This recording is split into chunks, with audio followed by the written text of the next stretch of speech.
Mag-ingat, ang apat na palatandaang ito ay maaaring nangangahulugang lumalayo ka na sa Diyos. Una, hindi mo na nararamdaman ang pangangailangang manalangin. Pinalitan na ng iyong pang-araw-araw na buhay ang iyong ugnayan sa Diyos at lalo pang bumibigat ang iyong puso. Dalawa, nagsisimula mo nang tanggapin ang mga bagay na dati mong itinuturing na mali. Unti-unting nagiging manhid ang iyong puso sa kasalanan at ang mga bagay na dating nagpapalungkot sa iyo ay hindi na nakaaapekto sa iyo ngayon.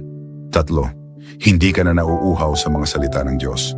Nagsisimula ng maalikabukan ang iyong Biblia at maaaring hindi mo man lang napapansin kung gaano ka nakagutom sa Espiritu. Sinabi ni Jesus, hindi sa tinapay lamang mabubuhay ang tao, kundi sa bawat salitang lumalabas sa bibig ng Diyos.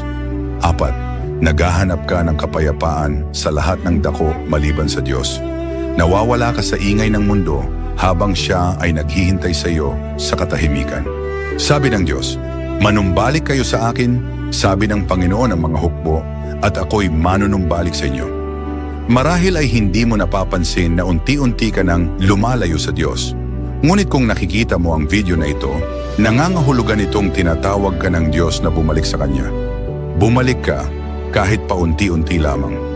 Nariyan pa rin siya, handang ibangon ka.